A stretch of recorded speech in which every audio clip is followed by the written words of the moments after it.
If I was blind, tell me how would you finish this line?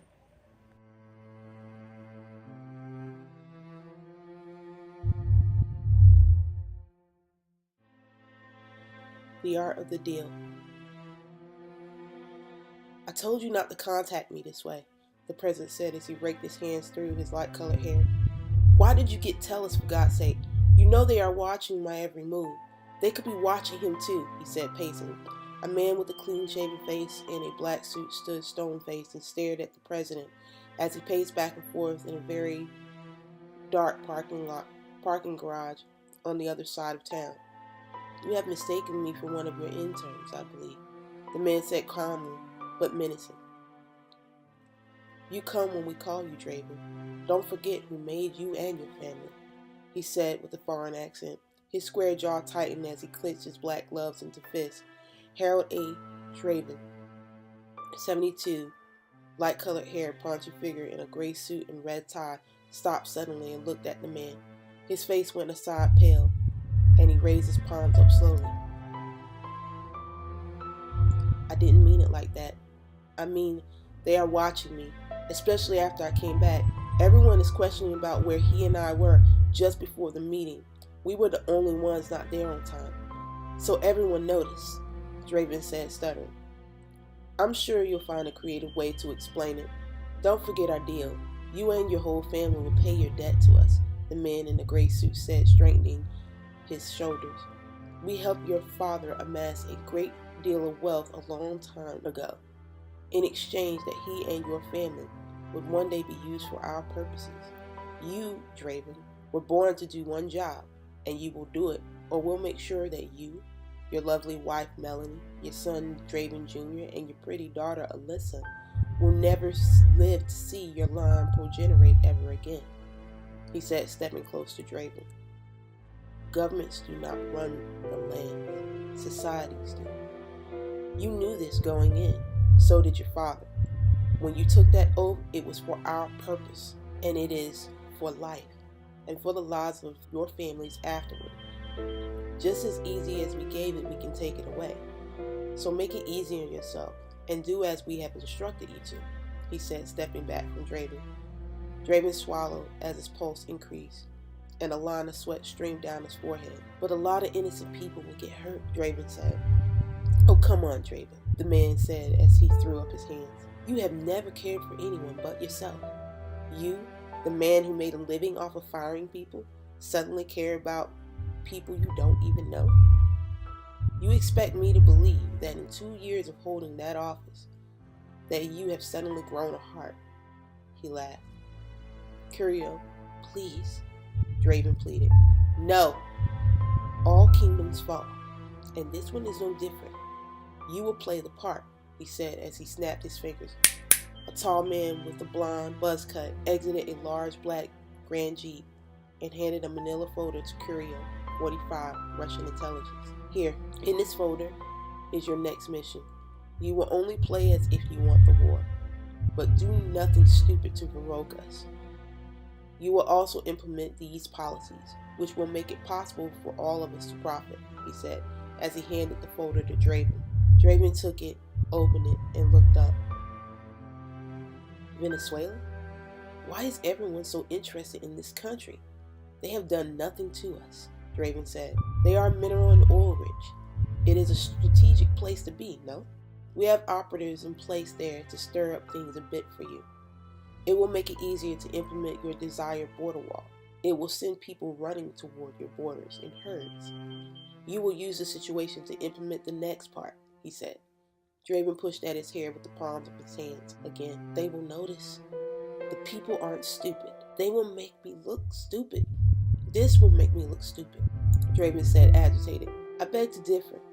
You convinced 45% of the people in your country that you were the ideal choice. And all we had to do was hack the machines to ensure that our candidate won, Curio said and snickered. They believe in you so much, Draven, that they will follow you straight into hell if you ask them. Don't worry so much. This is all an act. You're a good actor. That's why we chose you. We have to convince them that they have a choice. If they ever figure out that they don't, you will see truth. chaos, which is what we want to implement our next steps.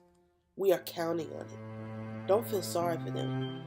We put it in the guidelines, in their movies, and in every aspect of their daily lives. They take pictures and ignore. Why care for them? We have given you a kingdom to do as you will, and a little of what we want as well. We will tear this one down and build a new one much better and stronger than its predecessors. These people have been foolish, convinced that they are in control. We must remind them that they are not, and are merely for our pleasure, Curio said as he breathed out. Implement phase 2. It is easy to do if you can get them to riot. The best way is through their money. The others are doing the same in their respective kingdoms and provinces, he said as he walked up to Draven. Don't look so sick, Draven. This is how empires are made. We can't build upon the old system. We must evolve, which means the old must be destroyed. Rome, United Kingdom, Saudi Arabia, China, Turkey, and many others are all on board. There are some who will resist, and unfortunately, they will be a tragedy of transition in all our regions. But just like the phoenix, we will rise anew. You and your family will be set for life. That is the deal, he said as he patted Draven on his cheek. He turned and walked back toward the black jeep, leaving Draven staring at his back in the dark.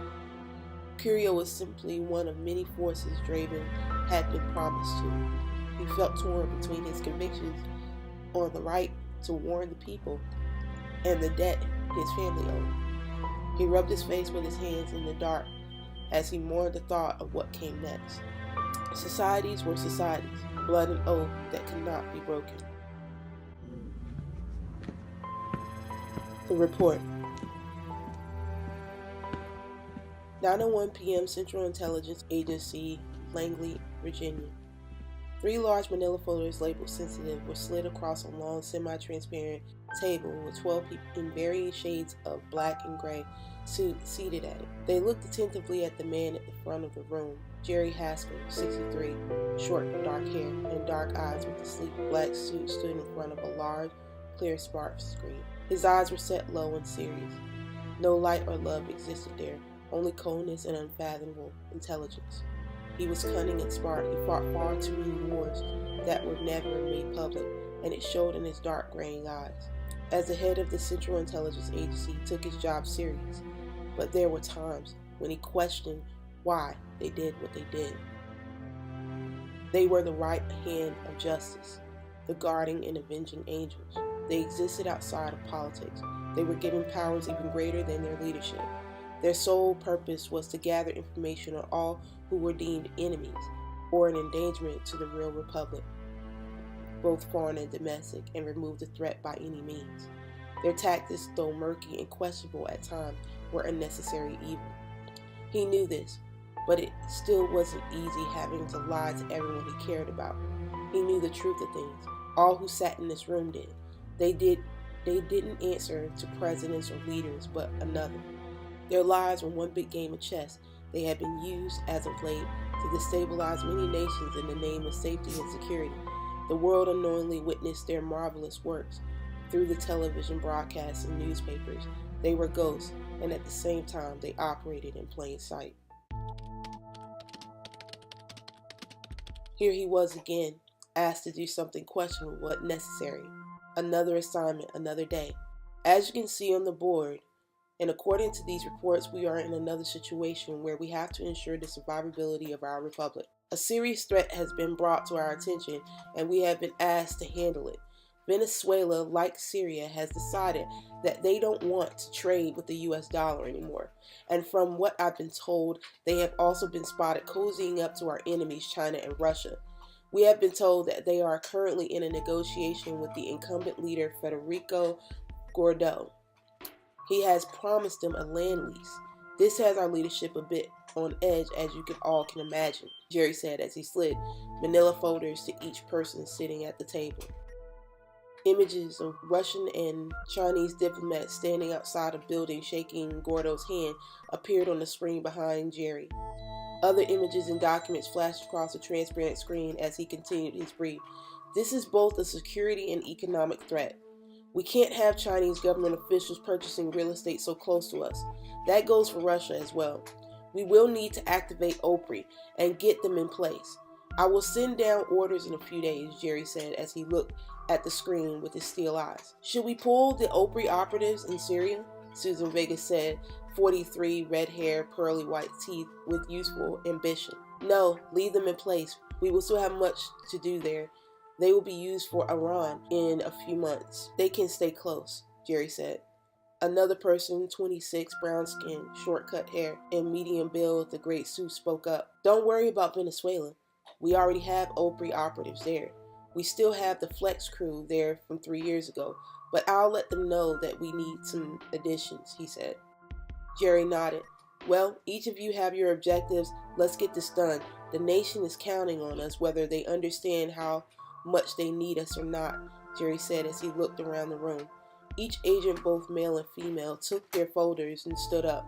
They filed out of the room, shoulders set and jaws tight. Jerry was still reeling from the past year's onslaught of attacks from the news media and the like, painting their department like the enemy. It didn't help that their current president wasn't making matters any better by stoking distrust of the intelligence agencies amongst the public. No one truly understood the ugly things they had to do to keep the American public safe and secure.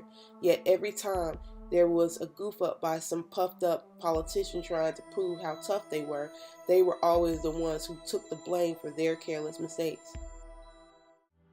He had lost a lot of friends spying for his country. Deaths that would never get noticed, televised, or mourned by the public because they technically did not exist. There were so many closed caskets in an inconspicuous place for them to become only names seen on walls that only they could see in hidden facilities. He rubbed his eyes, trying to get over his feelings of agitation and underappreciation. He watched time and time again politicians sell the country out for money, power, and privilege. Each time his job became murkier and murkier, but that was the job. As unappreciated as it was their job. Atlas. 10:30 a.m. Capital District, Caracas, Venezuela. Cameron woke to the sound of buzzing as his cell phone vibrated on the wooden desk lamp beside his bed. His hand searched for the phone and grabbed it. He swung the covers from his head and rubbed his eyes. He always had semi-visible, soft stubble in the morning when he woke. He looked at his phone. It was a text with only one word written in it, Atlas, which was sent to him via shortcode. Cameron sat up straight away. He threw his shirt on and fished out his shoes from underneath his bed. He buttoned a small jogging jacket, grabbed his keys, and left. He walked down the street to a payphone 3 blocks from where he lived. The sound of salsa and soca music played from the radios in the local markets as the smells of pollo, asado, and mildly seasoned yellow rice permeated the air.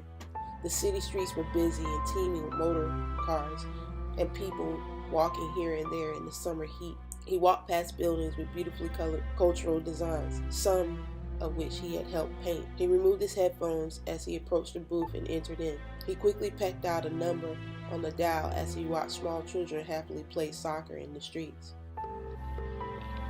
"Thanks for calling. Please hold," said a lady with a beautiful British accent. Then the phone switched to an automated system. "Please provide your personal activation code," said a motionless, automated voice. "Atlas," Cameron said as he watched his surroundings through the glass booth. The children that opened a nearby fire hydrant erupted into laughter as they splashed around in the water, spraying out like a flower in bloom. "Thank you. You have now been activated. Project Mayhem has been initiated. Points of interest will be sent to you from this point forward. Remember, if you choose to accept this mission, any knowledge of you will be denied if you are caught. Do you accept this mission?" it said. Cameron looked once again at the children playing and smiled at the thought of how happy they seemed to be. "Yes," Cameron said. "Thank you. Your first assignment has been sent. Good day," it said. The phone clicked off. Cameron heard the soft sound of his phone's notification tone. He stepped out of the booth, looked down at his phone, and read the instructions on the screen. It simply read "Sleepless," with coordinates for various government buildings around Caracas. Cameron placed his phone back into his pocket. Each mission had different names of game plans. He was trained over and over again on what they meant and how to execute them effectively in any given situation, environment, or terrain. Sleepless was a strategy for creating civil unrest. First, he found a group of people who grumbled about their current leadership. He started by befriending them and reminding them of the good old days and years previous. Then he coupled that with a bit of vandalism until he could finally incite the group to protest, create chaos and mayhem, make the locals feel unsafe. This gets the residents to question their leadership until you can make the area so unstable that civil unrest occurs. He was good at vandalism and motivating people in ways they wouldn't otherwise behave. He had grown up in one of the toughest neighborhoods in New York. The man he met in the alley in Baltimore was right. His whole life, he had done whatever to keep him busy, but he never thought he could make such good money doing the same thing for the government. He was no longer an outsider per se, but he was part of the system now. He wasn't a convict or a thug, but he was the right hand of justice, a ghost. He never thought he'd be an agent for the government, but here he was. He was a new man with a new but similar way of life, all legal. The only drawback to that life was the possibility of getting close to anyone or attempting to have some semblance of a normal life was next to impossible. He had to lie to them about who or what he was. His job came with dangers that could endanger those he cared about, so the lonely life was much better. Cameron walked away from the booth and returned to his apartment. He laid in his bed until 2 p.m., listening to music and meditating on his day with his eyes closed. His phone's reminder alarm beeped. He opened his dark eyes and sat up. All the softness that had been on his face disappeared into the job as one of stone. He walked into a small room and removed 2 floorboards within a small broom closet. He pulled out a large black bag, replaced the floorboards, and left his apartment. He climbed the stairs in light, barely perceptible footsteps onto the roof of a nearby building. He walked over to an area where he could not be seen, and yet could see in a very specific direction. He opened the bag and began assembling a black, lightweight sniper rifle. He screwed the black silencer on and crouched down. He put his eye to his scope and slowly sighted a tall, slender, brown-skinned man with neatly cut hair and casual business attire standing by a sleek black luxury vehicle 1,000 feet away. He breathed out slowly and steadied himself. He took his shot, and he saw the men standing behind the man, now falling to the ground with a head wound, pull out semi-automatic weapons and pistols. They stared around, attempting to take aim at the unknown shooter. He quickly disassembled his weapon and placed it neatly back into his bag and walked off the roof. He walked casually back across the street to his apartment. He put his bag back in the closet and grabbed a small backpack that was next to it.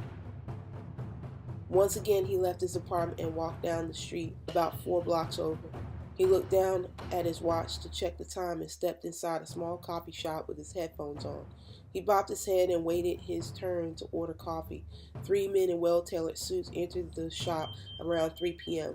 and ordered 3 coffees to go. One of the men flirted with the slender, doe-eyed cashier for a bit before they left out. Cameron subsequently walked out a few seconds behind them. The men opened their car doors and sat down inside just as Cameron walked by. Cameron smiled as he took a few paces down the sidewalk, lifted his hand, and pushed a button on a small cylinder item in his hand. Moments later, the car with the men inside blew up. People screamed and hollered as the flames reached for the sky as the car became engulfed in flames. Cameron continued to walk on without his pack as the music from his headphones thumped in his ears. Atlas. The press. Dee Sawyer, 54, blonde hair, crystal blue eyes, with a ready white smile, and Leon Holt, 54, short graying hair, glasses, sat behind a large silver news desk with neon blue lights emanating behind a Channel 7 black and white logo lined in silver. They each read over their papers as makeup artists and set designers scurried here and there. The camera guy in front of them raised his hand in a cue countdown as their studio's theme music played in the background. Good evening, everyone, and thanks for watching Channel 7 Action News. It's 8:31 p.m. Saturday, March 25th, and my name is Leon Hoyt, he said as he smiled toward the camera. And I'm his co-host, Dee Sawyer, and we're so glad to have you this evening, she said as she quickly adjusted a paper on her desk. We have some interesting news for you this evening, she said as Leon interjected. Yes, we do. As you know, we always provide you with the most up-to-date, latest breaking news stories from around the globe. And boy, do we have an interesting story for you tonight, he said, nodding at Dee. We all know the U.S. provides a certain allure for young immigrants to aspire toward the possibility of achieving or living out the American dream.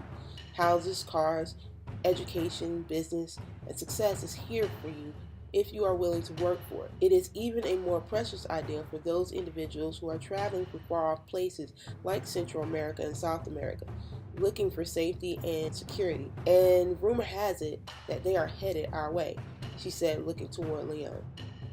His smile waned a bit as his eyes fell into a deeper brown and his facial features creased into more deeply expressive lines. There have been numerous reports of a migrant caravan with about 400 souls forming in Pueblo Sin Fronteras. It is reported that most of the people in the caravan are from Honduras. It is said that they are headed toward the U.S. border to seek asylum amid civil unrest, drug cartel wars, and gang violence from their homelands.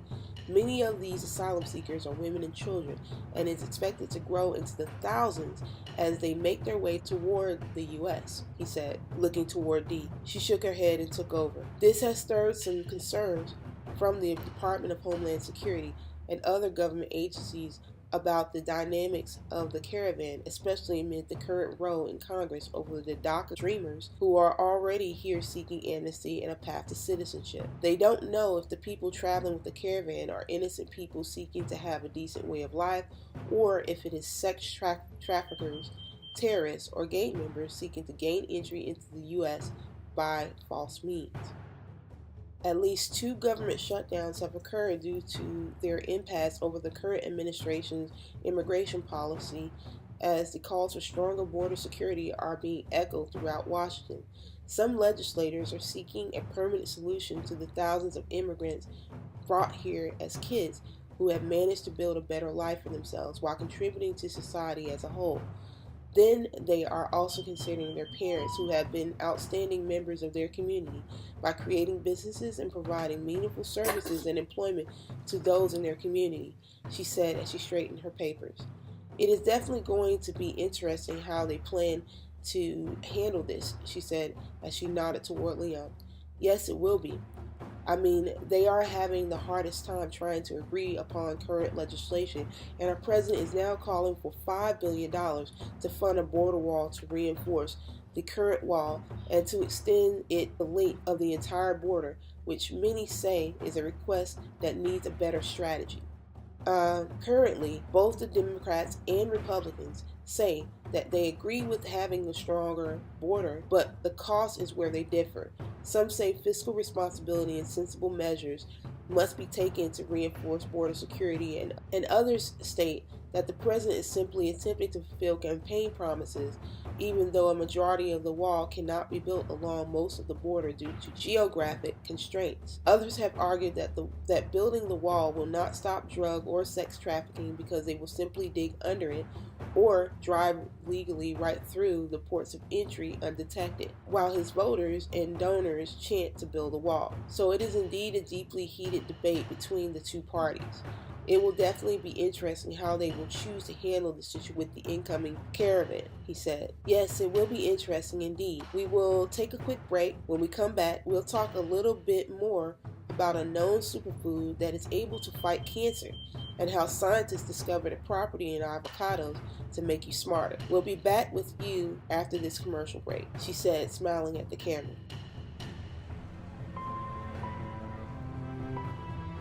Mandela. 8:43 p.m. Caracas, Venezuela. In the dark light of his living room, Cameron stood in front of a small television set staring at the images blitzing across the screen. Mindless commercials, advertisements, comedic sitcoms, and television shows gave him a temporary escape from reality. He raised the remote and clicked through the world and local news channels. He stopped only on specific channels that mentioned the arrests in Caracas and other places. They were talking, but not enough. The videos of people running and gun battles between drug lords and gangs played across the channels. Then the ever-present rhetoric of politicians drumming the war drums over the heated U.S. immigration policies and practices of ripping migrant families apart was put on replay. It started off as a national debate and then oozed into international communities observing the outcome. He watched them show news clips of advocacy groups demanding the reuniting of those families. He watched politicians debate over what to do with the influx of illegal immigrants. The debate went on and on. He had single-handedly started a drug war in Caracas between two rival drug lords. He had taken something precious from both of them.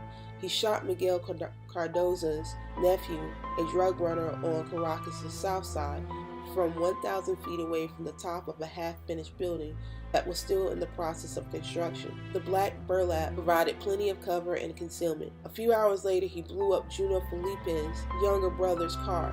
Juno was their fiercest rival on the north side, and he just so happened to be the right hand of Los Campos. They were one of the most dangerous Portuguese gangs in the area. He had timed the executions perfectly. Each believed the other had killed their friend, and the other had retaliated for the assassinations. It didn't take much of a push.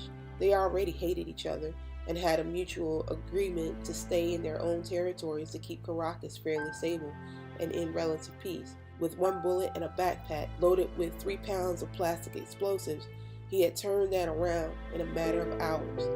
The sound of gunshots rang out throughout the night.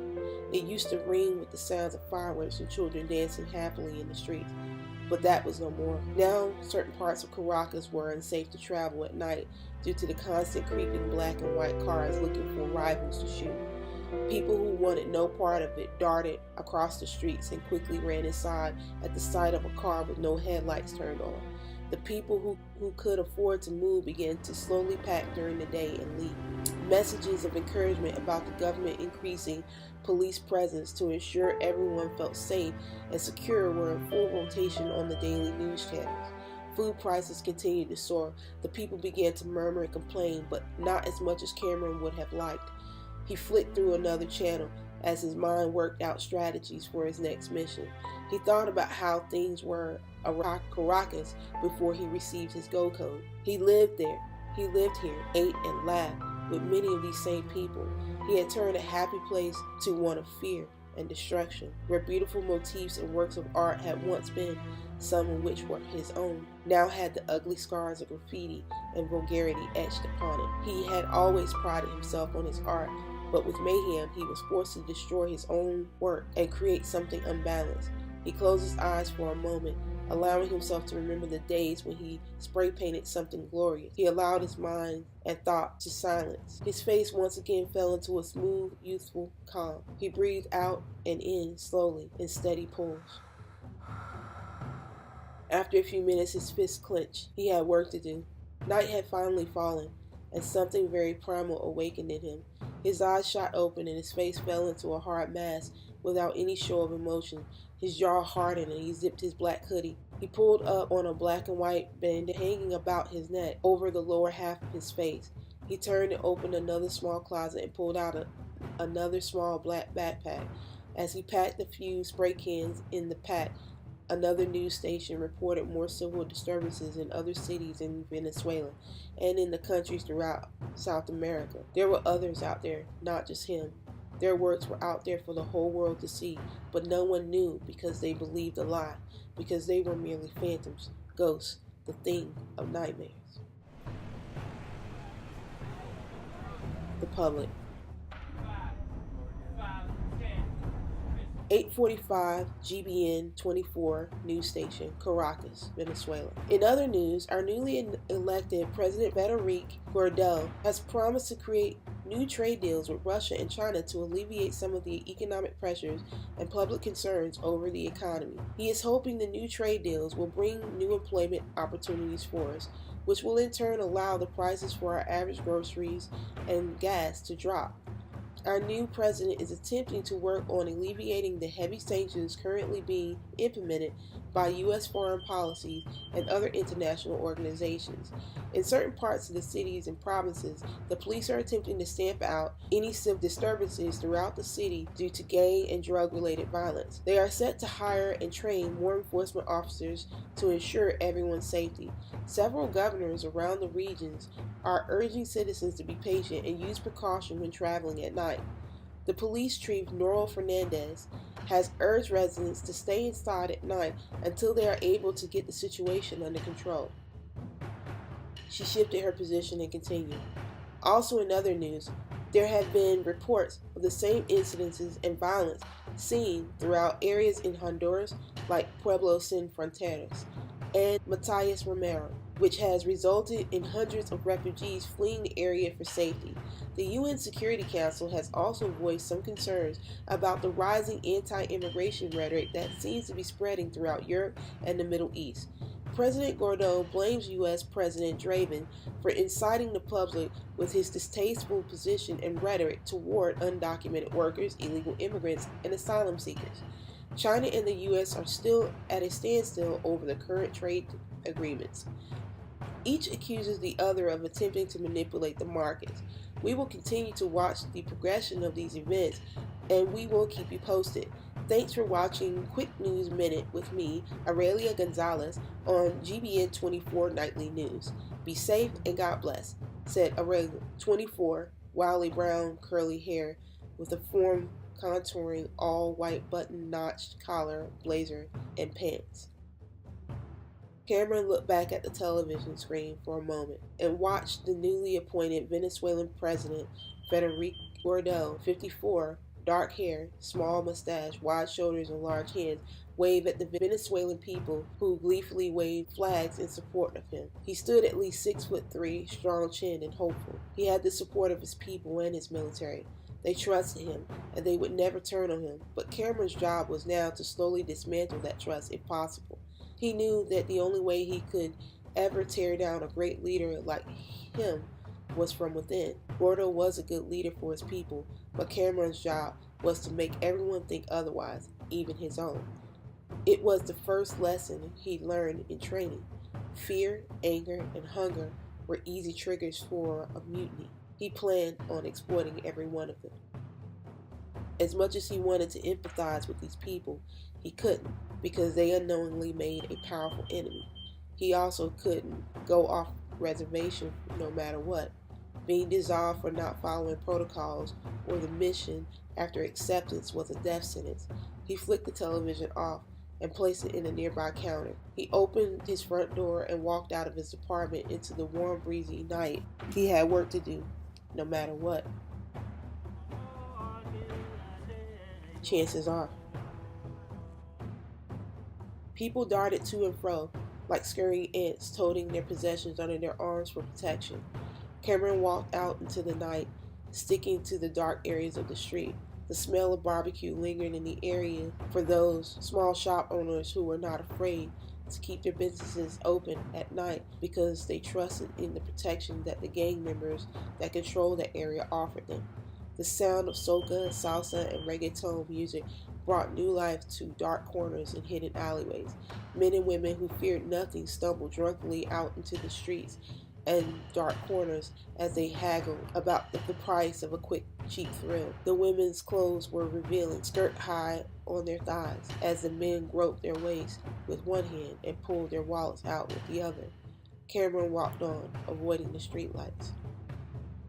He dipped down a long alleyway, dropped his bag at an inconspicuous corner, and pulled out his spray cans. He first painted an image of all the wonderful things he had seen and experienced in Caracas, and then he surrounded it in a glorious mural of flame. He painted President Guaido on one end and President Draven on the other in a fierce stance, facing each other. He simply sprayed, "U.S., save us before we starve. Down with Guaido." He added a few devil horns to Guaido's head with the tongue of a serpent hanging from his mouth. He then painted a halo around the head of Draven. After Cameron put the finishing touches on his mural, he stepped back. He looked down for a second in shame as he thought about the complete lie he had painted on the wall. He then packed his cans and moved on to 3 or 4 buildings throughout the night. After spraying his last building, he pulled his bandana off and stuffed it in his backpack. He unzipped his jacket and allowed the cool breeze to beat against his dark night t-shirt. He closed his eyes for a moment and lifted his chin toward the sky. He allowed his mind to quiet and enjoy the cool air blowing across his face. Then Cameron heard the sound of a click and felt something hard, cold, and metal press against the back of his head. "That pack looks nice. Take it off," said the male voice in Portuguese with a thick Spanish accent. "If you don't want to die tonight, turn and walk away," Cameron replied back in Portuguese. The male laughed and nudged Cameron's head forward, but this time more aggressively. "What? You think this is a game?" he said, nudging Cameron's head again. In a knee-blowing instant, Cameron turned on the man and pushed the gun away and broke the man's wrist just as the gun fired. He then rushed the man quickly and gripped the man around his neck and applied pressure. The man gasped and struggled for air as Cameron dragged the man back into the alley. He held onto the man's windpipe until his body had gone completely limp and he heard it snap. He leaned the man against the wall and took off his pack again. He pulled out the cans and spray painted the tag of the Cardoza family above the man's head. Cameron quickly packed his bag back up. The sound of a juvenile gasp came from the alleyway entrance. Cameron's head quickly turned as he aimed his gun, his face hidden by the dim lights. A young boy about 10 years old, short brown hair, brown shorts, and green striped shirt, stood wide-eyed with fear and frozen in place. Cameron raised his index finger to his lips. "Shh," he said. The boy shook for a moment, turned, and ran.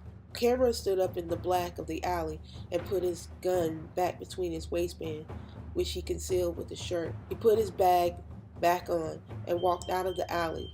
"I need a drink," he said to himself as he navigated the busy city streets lit up in neon lights. Various styles of music blasted from the open windows in the apartments above. People stumbled in and out of bars despite the dangers of the night or fear of being robbed. The succulent smells of the street food reminded him that he had not eaten as he walked up to Miguel's bar and grilled. "Hey, Cameron, long time no see. Usual?" said Miguel, 54, portly, long dark hair, thick mustache, and yellow shirt with a red barbecue smock that had the saying "Burn, baby, burn" written on it. Cameron smiled, nodded, and sat down at one of the tables Miguel had set up. "Thanks, Miguel. So how's business?" "I'm surprised to see you open at this time of the night," Cameron said as Miguel approached the table. He slid 2 beers and 2 arepas, wrapped in foil, onto the table. "Gary, I was like the devil back in my day. Life has a way of slowing you down. You find other things to do with your time. Besides, the money I'm paying Cardoza's people should keep me well protected," Miguel said as he sat down opposite of Cameron. "The question is, what are you doing out here? Chasing the ladies tonight?" He laughed. Cameron laughed too and took a sip of his beer. "Nah, I just needed to get out of the apartment. When I see a woman I want, I'll let you know." He chuckled as he grabbed one of the arepas and took a bite. Miguel followed suit. Just as Cameron was taking a second bite, Chalise, 31, long brown hair, tan skin, long legs, and Angela Cage, 34, soft brown eyes, brown hair, and full lips walked toward their direction, smiling and giggling amongst themselves. Both women were dressed for a night out on the town. Cameron's heart stopped as his eyes settled on the soft curves of Angela's face and her Coke bottle shape. Her heels were just the right height for her nicely shaped, almond-colored legs. The heat in his body rose from his groin to his face. His heart accelerated as his eyes settled on the sway of both of their hips as they passed by. For a single moment their eyes met, and they smiled at him and walked on. Miguel chuckled. Well, I see one that has managed to catch your eye tonight. You gonna let her get away?" Miguel said, smirking at Cameron. Cameron smiled, took 2 bites of his arepa, and chugged the last of his beer. He stood up purposely, with a smile the size of the Nile. "I'll see you again, Miguel. Thanks for the food," he said as he threw a few bills onto the table. "Yeah, go get 'em. Have fun," Miguel said as he raised his beer to Cameron as he paced away. Her. He walked in the direction he saw them go. Hog Heaven was a little brick-and-mortar motorcycle club where mostly locals went to relax, grab a beer, and have some good conversations and listen to some music. Cameron smiled when he saw them turn in there. He hated clubs that had 2 or 4 levels with hordes of drunken bodies grinding against each other. He preferred smaller places to meet. He entered the bar anticipating a serious night of pure fun. Giant flag cloth murals draped the ceiling. He watched the 2 women walk toward a booth and sit down at a small table. Cameron walked up just as the bartender was taking their order. "Order what you like. I'll pay for it," Cameron said to them over the music. Both of them looked up at Cameron and smiled. "I haven't seen you guys around here before," Cameron said. "Cameron," he said, extending his hand to both of them. "Chalise, and this is my best friend, Angela," Chalise said, smiling and shaking his hand. "Thank you. You're very sweet, but you don't have to pay for our drinks," Angela said. Chalise nudged Angela in the side with her elbow and cut her eyes at her with a smirk. Disregard my friend. She hasn't been out in a while." Chalise laughed and smiled back at Cameron. "Thank you. We love that," she said. Cameron smiled back at them and turned to the waiter. "Bring us 6 shots of whatever brown liquor you have." Angela's eyes widened and then she coughed. "What?" Time passed as the music thumped away and they engaged each other in friendly, flirtatious banter between shots of tequila and pints of beer. Chalise drunkenly pulled Cameron by his shirt and led him to the dance floor. Cameron allowed his hands to slide up and down Chalise's thigh as they swayed in the rainbow-colored light shining down on them. Angela laughed and stumbled a bit to the bar and sat down at one of the chairs. She looked back at Cameron and Chalise dancing with each other and grinned. She knew he looked a bit young, but they were in Venezuela to simply let loose and enjoy their vacation. Everyone had a vacation fling, and this was no different, she thought. She turned her attention back to the bartender. "Can I get another beer, please?" A man 54 or so with long brown hair and graying woodsman beard spoke. "Don't worry about it. I got her," he said as the bartender was reaching for Angela's money. "Thanks," Angela said, smiling. The man turned and downed another shot of some white liquor that Angela could have only guessed was either vodka or Bacardi. "American?" Angela said. "Lloyd," said, nodding and extending his large, very strong hand to Angela. "Vacation?" Lloyd said. "Yeah, I just needed to get away. Figured Venezuela would be a good start," she said, laughing. "I know what you mean. I left a while back myself. I have no intentions of ever going back either," Lloyd said as his face fell into a mask of seriousness. He stared down into a new shot glass the bartender had slid toward him. "I'm never going back to that hellhole ever again. Serious piece of work they are," he said as he quickly lifted the glass to his mouth and gulped its contents in one hard swallow. His face scrunched up as he hissed through the sting of the alcohol. Angela stopped laughing and watched the man closely. He was thin but tough, old biker type. "What do you mean?" she questioned. "I mean, if you're smart, you steer clear of that place. If you knew like I knew, you'd never go back. Safe haven program my ass. A sure hell is what they should have called it," he said as he raised 2 fingers to the bartender. The bartender nodded, pulled 2 clean glasses from a nearby rack, and eased the spigot of the beer egg. The amber-colored liquid bubbled in the glass as it filled up. Lloyd slapped some bills down and slid a glass toward Angela. Angela's eyes flew open at hearing the mention of the Safe Haven program. "Wait, you know about the program?" Angela said excitedly. Lloyd turned toward Angela and looked at her for a moment. "Of course I know it. I was there. The first chance I got to get out and escape, I did. I'm not ever going back. Safe Haven is a lie. But no one over there even knows it, or even cares.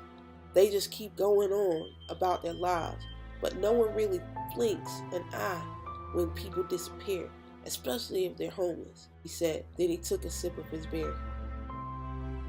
"No one ever asked any of those participants," he said as he raised quotation marks in the air with his fingers, "if they wanted to participate. People didn't care as long as they didn't see a homeless person on the street blocking their walkways or laying on their park benches or sleeping at their bus stops. We were quietly being executed and no one knew," Lloyd said, shaking his head. "Not one goddamn news clip about it. They only talked about how good it was for the city. Bunch of pricks. No one wanted to know the real story. The real truth about Safe Haven," he said, sarcastically laughing. Angela fumbled for her phone and opened the camera app. She pressed record and turned her phone toward Lloyd. I do. I want to know. My name is Angela Cage. I work for the Daily Giant, an internet news company. I have been trying to find anyone who knew about the program or had gone through it. I have tried many times to get answers, but no one seems to want to talk about it. If you have information, I'm willing to hear it. Please, I'll listen, Angela said. Lloyd turned his eyes towards Angela's soft face. He looked down for a moment and then back at her, considering her plea. You have to promise me that you will tell everyone the truth. No sugarcoating for your donors or sponsors and stuff, Lloyd said. Angela nodded. I promise. Please. Tell me your story. The survivor. Angela raised her phone to get Lloyd in her viewfinder. Lloyd raked his hand across his long, scraggly beard. Where do you want me to start? He said. Angela smiled. You can start with your name and where you're from, she said. He nodded. My name is Lloyd Webber, but my friends call me Scraggs. I'm 54 years old. I'm from Plano, Texas, but I had lived in New York for a few years before I left. That's where I was picked up, and that's where my life took a big turn. It's also how I ended up in this place. You see, I had moved to New York from Plano because of my job in construction. We had a big project there. I was making good money back then, but when the economy took a turn for the worse, that second time a while back, you know, when that wannabe dictator shut down the government down that last time, back when they cut some of the government contracts, where ours was one of them. All of a sudden our project was cut short, and they had no idea when we'd get back to it, he said, sipping periodically on his beer. So here I am with $1,500 a month rent to pay for a loft in the great NY and no money coming in. Job market is crap, and the blood-sucking landlords are steady raising the rent prices because some new multi-billion-dollar company decided to build a headquarters 15 minutes away from us. I'm still out there looking for work, and I'm out there doing odd jobs, you name it, just to keep up with the rising cost of everything. I mean, New York is already expensive as all hell, but it just went crazy when they came in, you know? He said. Angela nodded. But no matter how hard I tried, even tried opening my apartment to a roommate was a struggle because companies were laying folks off left and right. They called it cost advantage, meaning they replaced you with automated workers and saved some costs on having human workers, you know? Automated systems don't get tired and they don't need rest like we do. So no one was trying to hire me, especially not with the landscape jobs and rise bots there to do the same job in half the time. It was part of the new government policy to incorporate and deploy more AI or artificial intelligence systems or something. They said it was more cost effective, which is why our government contracts disappeared. I eventually had to give up my apartment. I put all my stuff in storage and paid a daily rate for a hotel rental instead. Even then, getting a cheap available room to rent was a problem because everyone had the same idea. So on those days, I just sleep outside, especially when the weather was nice, he said as he smiled at Angela. Angela nodded. Anyway, so then the mayor starts talking about the homeless problem, and I'm like, well, you wouldn't have a homeless problem if you demanded rent control and start paying folks a decent wage so they could afford to live and work in the city.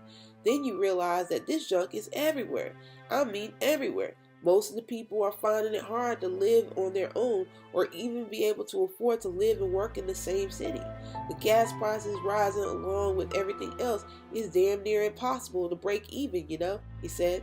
Angela nodded again. Yeah, I know what you mean. Me and my friend Chalise rent a 2-bedroom apartment where we are, and we split the bill. We're paying $1,800 a month, and that does not include utilities. Our rent went up like $200 when Claravon moved into the office space up the street. It's tough, she said. He nodded. That's what I mean. See, no one cares until it's happening to them. I mean, I had heard the rumors from other cities and from people making videos on YouTube about the homeless disappearance. I saw it, but like everyone else, I didn't think much of it until I was staring down the barrel of a police enforcement officer one night. I had decided to sleep outside in the alley of the municipality building that night. They tore down my little portable mini tent and forced me into a small black van. There were like 12 others in there packed like sardines. I could see out the window as they drove down the street. I mean, they did it in the middle of the night. I mean, really early, like around 2 in the morning. And you could see other black vans and enforcement officers just destroying tents left and right and rounding folks up and stuff, he said. It was just crazy. After 15 minutes of riding through the city, they stopped and opened the door. When they opened the door, we were dragged out of the vans and herded like cattle to a large building that looked like it used to be part of an old wall art building or something.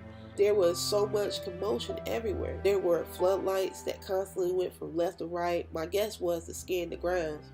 There were guards dressed in all black holding these monster-type rapid feed guns, pacing back and forth. The entire thing was surrounded by like 2 layers of fencing with barbed razor wire facing in on it. Like it wasn't meant to keep anyone out, but in, you know? And the way they were behaving that night, I believed it. They didn't have not one smile on their face, just all business. Just scary. Then we were led through at least 2 checkpoints between the 2 fences, which also had a bunch of guards near there, and led into a giant concrete courtyard. There were these people in white lab coats and hospital scrubs standing at these desks with folding chairs and stuff. They made us line up in a straight line behind the blue marker painted in the concrete.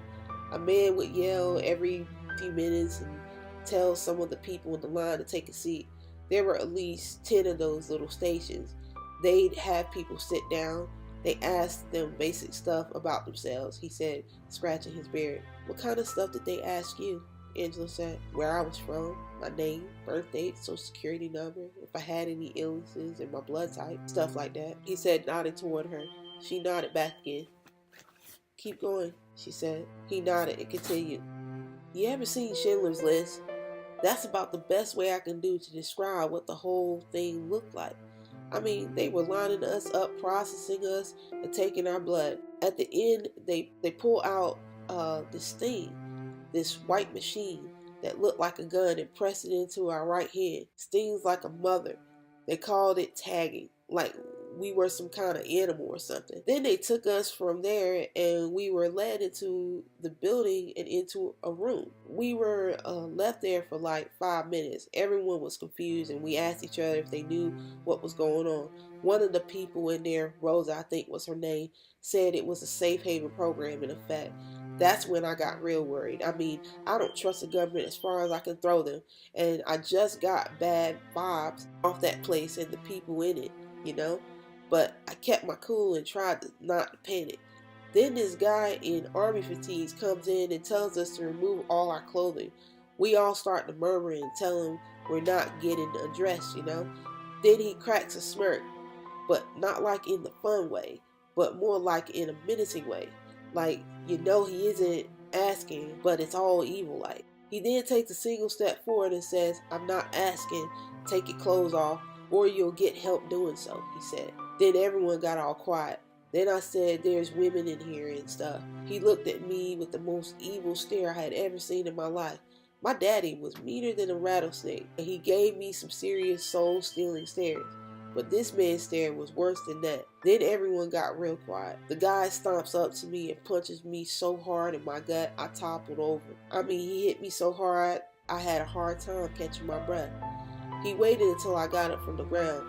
Some folks tried to help me up.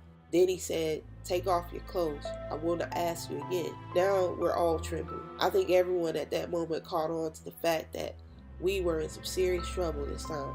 So we all slowly removed our clothes in silence. Some of the women whimpered and sobbed a little, but they removed their clothes. We all ended up in this room with our asses hanging out, holding on to our clothes. Angela's eyebrows lowered. Her face turned hard and concerned as she watched him try to explain what happened to him. He scratched at his beard and continued. Once the guy was satisfied that we were all undressed, he had us walk out of the room down a long hall. Then he stopped near these big metal doors. There was a large white basket with wheels that he told us to throw our clothes in. We were led into the next room where there were shower heads and stuff. He told us to all wash up and get clean. After that, they gave us some new clothes, blue medical scrubs and stuff. Then they took us to a large room filled with long metal picnic tables.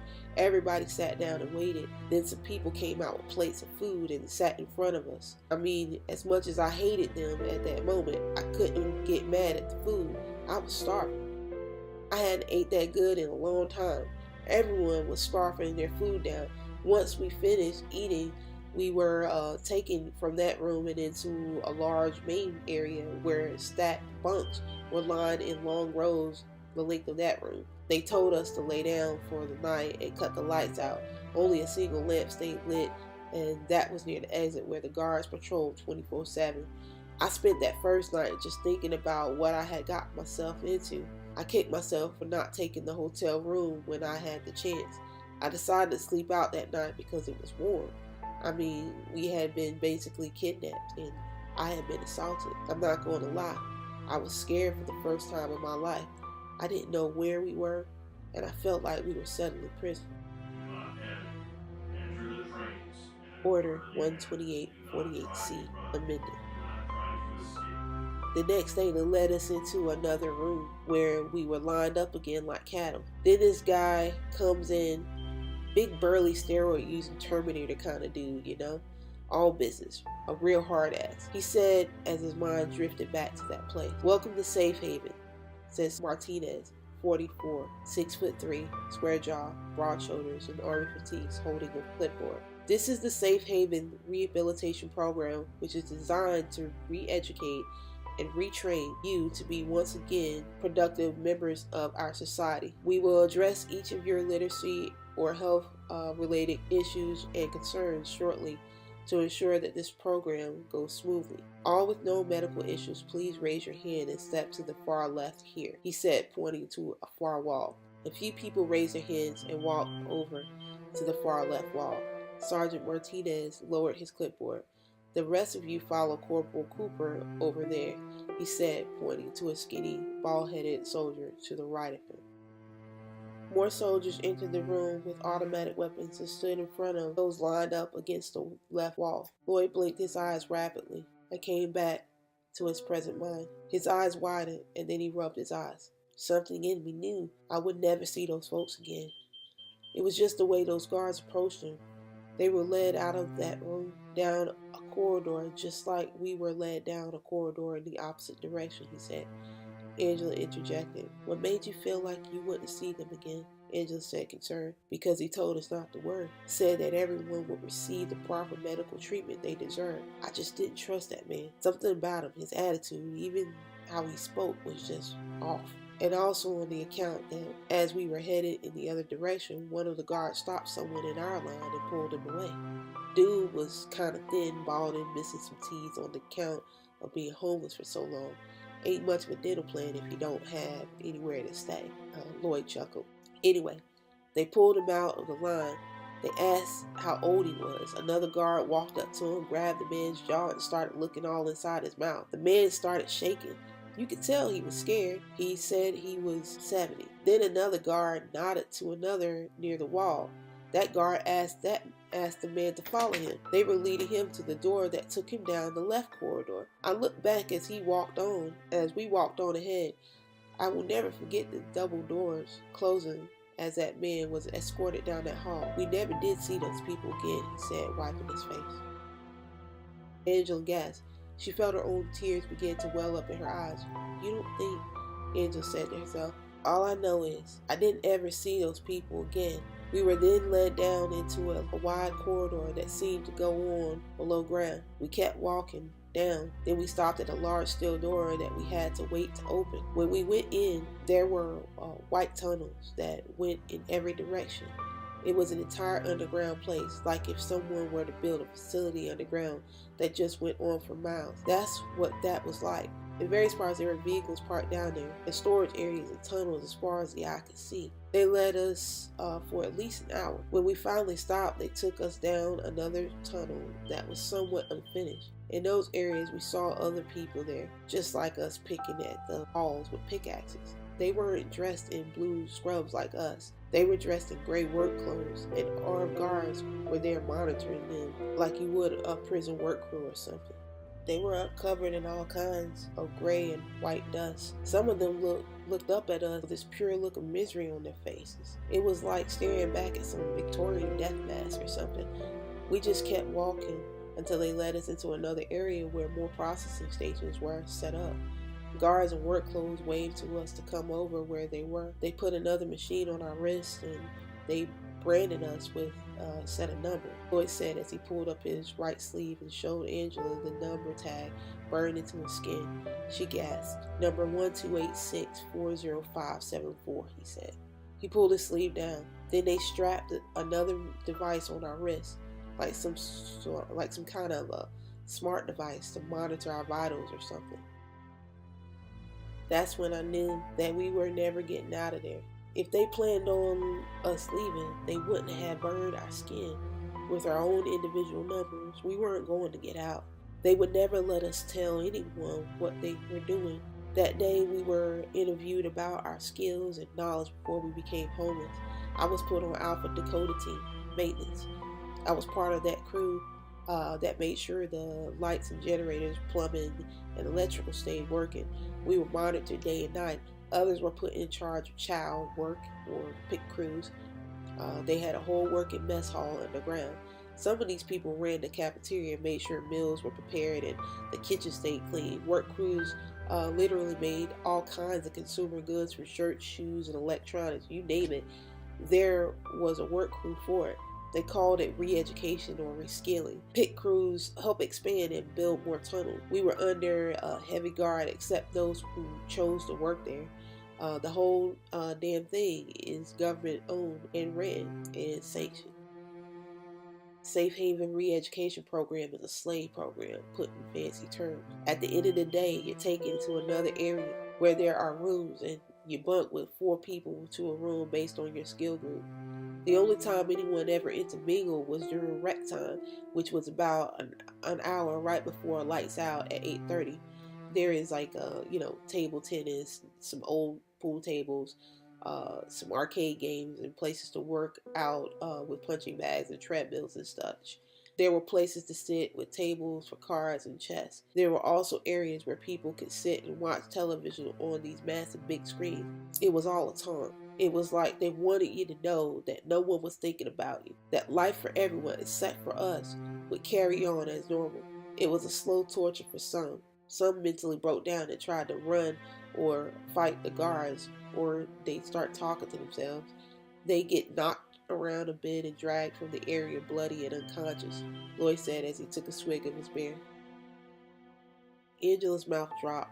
But how did you get out if you were under constant guard? It sounds like they put something in you. Are you not worried that they will track you here? She said, worried for him. Lloyd laughed. Nope, I took care of that, he said as he raised his palm. A horrible, long, ugly mark had been graded into his skin between the index finger and thumb of his right hand. You dug it out? She said, making it a simple statement. He nodded. Yep. What they didn't count on was me being a master mason and plumber. I dedicated my life to knowing about construction. I was really good at it. The whole time I was down there, I was looking for structural weaknesses and portions in the infrastructure, especially in the plumbing lines that I could exploit to my advantage. It also helps when you become friends with someone. Ahmed, a young kid who used to be part of the electronics work crew. His reskilling helped because he found out that he had a good brain for that stuff, picked up some skills he didn't even know he possessed. He said and smirked. He and I devised a plan. He snuck tiny pieces of electronic parts out the work areas when he could. The guards checked our mouths and patted down our clothes at the end of each workday, but he managed it and created a repeating loop. He rigged our devices to record and play our vitals back into the bracelets as loop signal. The thing about wall and stone is pressure. Every room had drain holes in case there was a flood or something. Anytime you create something like that, you weaken the structure around it and make it vulnerable. There was one on the corner near my bed. I knew the plumbing system. I knew where the pipes were, especially the overflowing sewer pipes. We had been scraping a hole near that drain for a while and had been dumping the debris in the unfinished areas of the tunnel as we walked by every day for work crews, so no one would know that we had been digging out part of our floor. It took us 6 months. Then the hole opened to a sewer pipe. We crawled down into the hole one night after cutting out our trackers. We followed the pipe until it led to an overflow pipe, which led us into a gully filled with sewage. We swam in that crap until we reached the hill. The guards in the towers read the floodlights outside in a particular pattern. We waited in the gully until we figured out the pattern. There were areas in the gully that the floodlights never hit, so we swam in those areas until we got to land. He and I low crawled toward the rear where the lights never touched until we reached the inner fence. I managed to sneak a small piece of wire metal cutter from the shop. We crawled up quickly and took turns working the wire through the fence. We cut a small enough piece of the fence for us to peel back and crawl through. There were about 2 layers of fence perimeter. We didn't cut the outer fence near the inner fence because we didn't want them to realize that we were gone too soon. I zip tied the fence with black zip ties in the area where we cut our way through, just in case a guard, happened to walk by the fence. When we finally got on the other side, on the outside, we ran until our lungs burned. Cars patrolled that area from time to time. We stuck mostly to the woods and shadows until we were sure we were far enough away from that place. We found a house a few miles down the road from there and broke in. There was no one home. We made sure our presence wasn't obvious. We searched the cabinets for food and the bedrooms for a change of clothing. Both showered and ate and geared up. I asked Ahmed where he was going to go. He said Canada. Said he'd take a chance crossing no man's land to sneak in. He said from there he could blend in. I told him Canada was too close for comfort for me. I mean, this country had delved into pure wickedness, and I wanted nothing to do with the country or the continent. I told him that I planned to cross into Mexico and get there if I could. He thought I was nuts trying to head for the border. I reminded him that I was from Plano and spent a great deal of my life traveling back and forth between the border before I moved to New York. I just knew that I wanted nothing to do with North America. I traveled under the radar from Baltimore. That's where everyone is that they took from New York, New Jersey, D.C., and all the other areas nearby. That's where all the homeless people they took from those areas are. Not too far from the Baltimore airport. There is a massive underground city there, an intricate work of tunnels that pass right underneath it, and no one knows about it. I mean, the way things look, it went on for miles. I wouldn't be surprised that they had these tunnels all over the U.S. because we could hear trucks using them as highways all around us when we were down there. I wouldn't even be surprised if they connected somehow. It's why no one ever sees it disappeared, because they snatch it in the dead of night, take you underground and transport you that way. Never seen or heard of again, Lloyd said as his eyes settled on Angela. I made it across the Rio Grande. I did some odd jobs and paid a man to get me to South America. I haven't looked back since. If you have any sense, you get out of America. The only reason they are making such a big deal about that border wall is because it's a final noose. It's not meant to keep anyone out, but to keep all of you in once their real plan is implemented. What they did to us, what they're doing to those homeless folk, is a test run for the real agenda. If you're smart, you get out of America now while you still can. If they were smart, they turn that caravan around and run in the other direction. Ain't nothing but slavery waiting for them if they get caught. All governments get tyrannical at some point. America is no different. All it takes is one power-crazed person to stand up, make a law in the interest of peace and security, create an event that would will the public to give up more of their rights in the name of safety. All the while, they are tightening the noose around your own neck. They wanted to solve the homeless problem, and they did, under the guise of Executive Order 128440. It was later amended and tweaked into its current revised version, version C. Its focus would be to the aggressive retraining and reskilling of homeless people for positive social order and productive reintegration into society, Lloyd said as he stared Angela directly in the eyes. Angela stared back at him. Their stare was interrupted by a happy, smiling Chalise. Why such serious faces? What are you guys talking about? Chalise said drunkenly, hugging Angela from the back. Angela turned off her camera and quickly stuffed it into her pocket. Nothing. Just a border wall, Angela said, pointing to one of the muted flat screens, showing the news channel. The video of President Draven's house meet looped on replay. Chalise rolled her eyes. Girl, we are on vacation.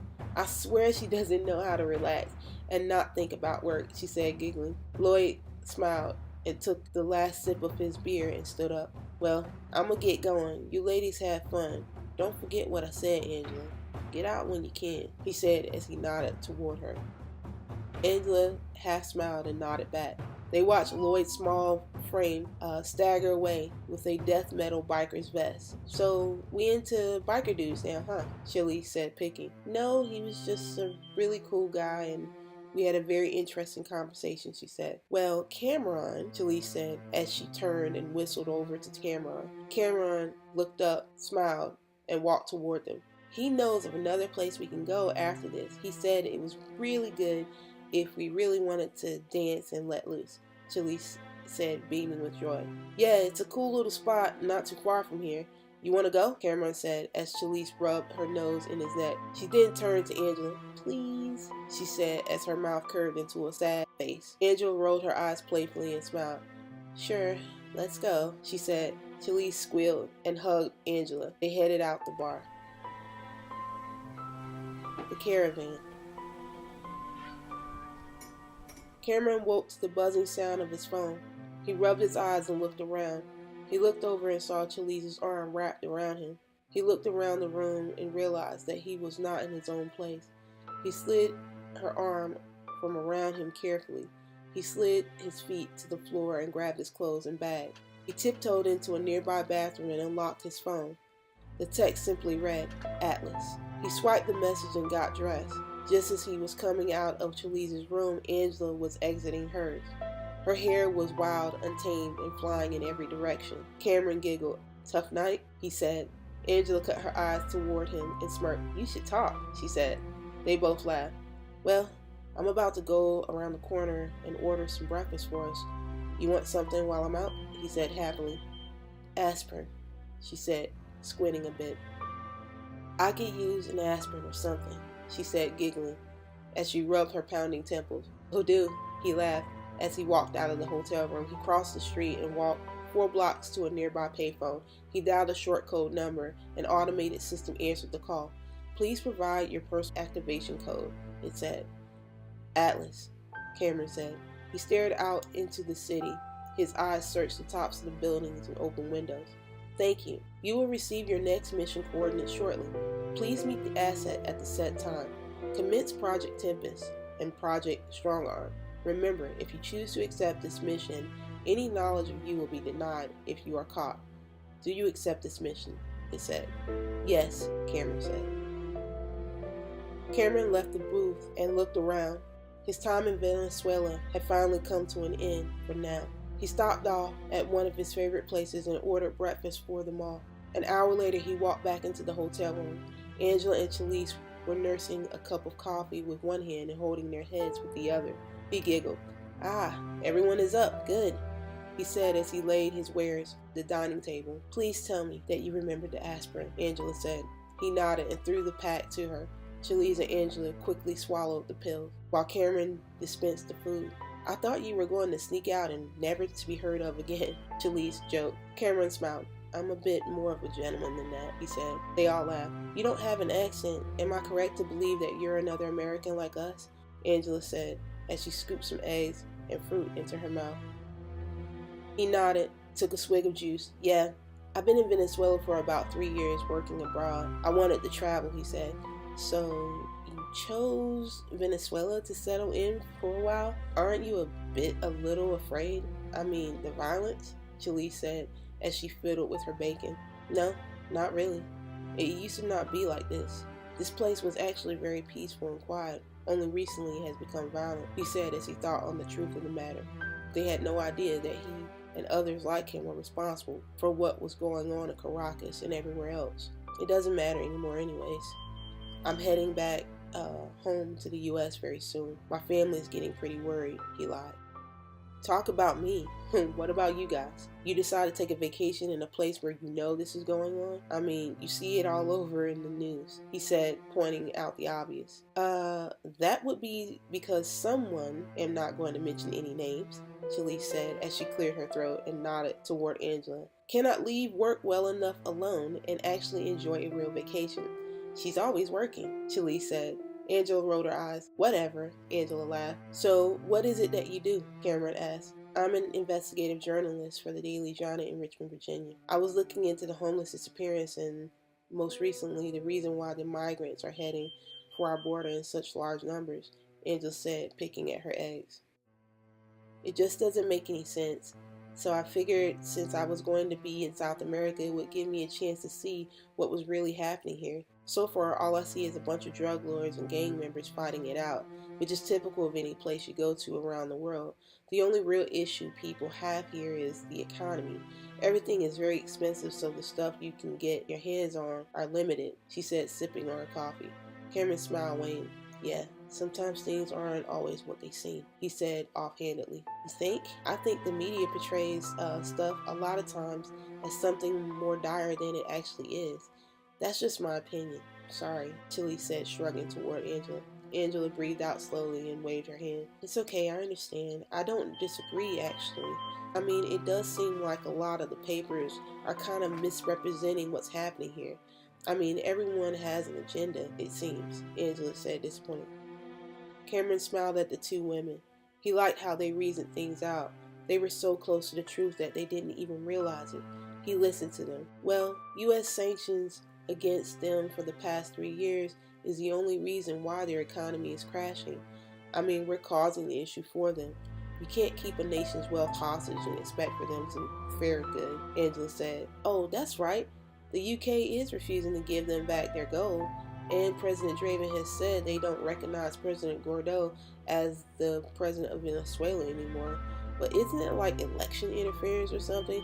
I mean, this other guy that they are claiming is the interim president is said to have never appeared on any ballot in Venezuela. Unlike him, Guaido was legally elected by the people of Venezuela. I mean, if someone tried to do that to us, we'd have a hissy fit. Kind of hypocritical. And what right do we have to tell another sovereign nation who they will have as their leadership? I think we're seriously overstepping. I even think we're doing something rather illegal and maybe even violating some international law. It just feels all wrong, Chalise said, shaking her head. Angela nodded in agreement as Cameron simply listened to them debate the issue. Angela scratched her head. Yeah, the whole thing is off. We call that a coup if someone was trying to do that to us. It's just not right. Then we get mad because they have found a way around U.S. sanctions by dealing with Russia and China to get the resources they need to provide for their people. If they didn't, their people would starve. Then we have the nerve to slander them all over the news for allowing their people to starve when we are the reason they are starving. It's just all nonsense, and I feel like it's all on purpose. Someone is purposely trying to sell us a narrative that is all wrong. It's like they want a war, though they say they want to help the people. I don't understand how starving people and threatening war will help them. Guaido has the support of the people and the military. You don't get that kind of loyalty unless you were treating your people right, contrary to the narrative that they try to sell us on the news. Honestly, I think it's all about their oil and their gold, which they have plenty of. That's just my opinion, Angela said, exacerbated. See what I mean? She couldn't leave work alone if you paid her, Chalise said, nudging Angela. Cameron laughed. No, she's thinking like a journalist. She pays attention. Most people don't. We need more people like her in the world, he said, smiling at her. I'm sorry. I know you must be bored with hearing about all of this, Angela said apologetically. Cameron waved her away. No, it was good. But I am going to have to get going though. I have to pack and get ready for my return trip, he said, standing up. Oh, sad to see you go. Well, if you're ever in our neighborhood, look us up, Chalise said. I just might do that. I had a good time with you guys. Have a great day. Enjoy your vacation and be safe, he said as he hugged them both. He walked out the door, leaving them both sitting at the table, picking at their food. Pale horse. Cameron walked across town with purpose and entered his apartment. He packed up his clothes into a small backpack. He completely wiped down his entire apartment and walked down the stairs to the manager's office. Well, Cameron, I'm sad to see you leave, said Mr. Ventura, 56, portly, short sleeved, with a white button-up and a thick black mustache. Yeah, Mr. Ventura, I gotta go home now. Gotta see my family, you know, Cameron said as he turned in his key. Cameron stepped from his apartment building, looked down at his watch. and kept walking downtown toward an offshoot street down an alleyway. He stopped shortly in front of a small brick building and pressed a code into an entry box just outside the door. The door opened. Upon entering, Cameron stared down at the barrel of a gun. He drew his weapon and pointed back. "You?" Cameron said as his eyes widened. He lowered his gun in surrender. "You're late," said the man as he lowered his weapon too. The man, dressed in a thin black coat, gray t-shirt, and soft blue jeans, smiled back. "I told you we'd see each other again," he said, smiling. "Charlie?" Cameron said as he walked up and embraced him. "In the flesh," said Charlie, 23, dark hair, and ready smile. "You're the asset?" Cameron said. "Yep, we've got work to do," he said. Cameron nodded. "Our orders are to infiltrate the caravan that is coming through Caracas and await order," Charlie said. Charlie threw a pound of C4 to Cameron. Cameron caught it mid-air and sat down at a long gray workbench. Both of them began to build their improvised weapons with the toolkits from their packs. They did not exchange a word between them while they worked. They busied themselves with building the bomb. Charlie checked his watch and stretched. Lunchtime. I'm done. What about you?" Charlie said, looking toward Cameron. Cameron looked over his bomb. Wires were perfectly set and winding around a short silver cylinder tube with a red counterclock on its side. Cameron double-checked the device and slid it into his backpack. "Yeah, ready," he said. They both packed their clothes up around the devices and put the packs on their back. Both of them checked their canteens as they left the building and walked across town. They could see the caravan walking in a slow, dusty herd off in the distance. "Let's do this," Charlie said, fist-pumping Cameron. Cameron nodded as they turned and walked toward it. 8:30 p.m. Channel 7 Action News. Dee Sawyer and Leon Hoyt fiddled with papers at their news desk as the newsroom's intro music queued up. "Good evening, everyone. Thanks for watching Channel 7 Action News. It's currently 8:31 p.m. Saturday, April 27. My name is Leon Hoyt, and this is my co-host, Dee Sawyer. There has currently been a lot of talk between President Draven and the House over the border wall situation. The president has threatened executive action if he cannot get the funding for his border wall project. The wall and the rumored caravan has been a subject of heated debate between the Draven administration and the House. Each side agrees border wall security is important, but may not be a necessary cause for emergency. Many House Republicans and Democrats agree, Leon said. Dee interjected. Then you must also consider the legal matters surrounding the issuing of emergency orders that would give President Draven the right to take the land from those who own portions that the wall may go through. Many say that would end up having to take it to court, which could be drug out for a long time, putting the owners in the position of having to deal with the legal costs during the mitigation process, Dee said. I think that is the concern of those owners in the ACLU, which has taken on the matter as a clear violation of the owners' rights. So we'll see what transpires from there. On another note, it has also been confirmed that a migrant caravan of about 1,500 people are heading for our border. President Draven has repeatedly spoken out about his concerns that clandestine forces, terrorists, criminals, and drug dealers may use the caravan to infiltrate, which is why he is pushing more for the border wall as a safety measure. One of our sources, Karen Brightbridge, who is a volunteer for the World Health Organization clinical team, has reported several cases of measles plaguing the caravan. She has also stated that the relative consensus among the migrants is that their goal is to simply approach our border to request asylum, she said. Lester chimed in, "That is correct.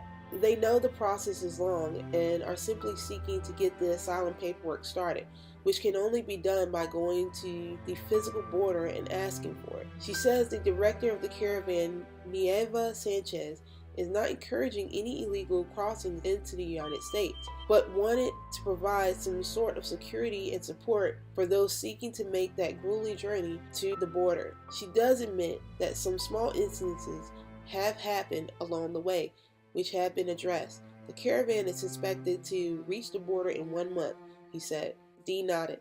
The real question is, what will happen when they get there? Many fear that there may be some individuals in that group of migrants who may not have the best intentions. I guess we'll see what will happen when they get here and see how President Draven will handle it. So far, he has been tough on illegal immigrants at the border.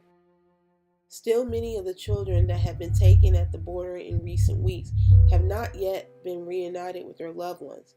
This is an interesting situation indeed, she said, nodding toward Lester. The outro music for the news station queued up. Agreed. We'll have more news for you after this commercial break. See you soon, Lester said, as the lights dimmed down and flipped to a car commercial. Meanwhile, Cameron and Charlie reached the caravan. There was a mix of young, old, in between, women, children, and men. Each of them carried all their worldly possessions in their back. They joined the group and walked on in the midst of them. Their faces were stern and set in the rays of the sun. Rolling hills of green and open land lay before them. Thousands of feet hitting the dirt roads sounded like a troop marching for war.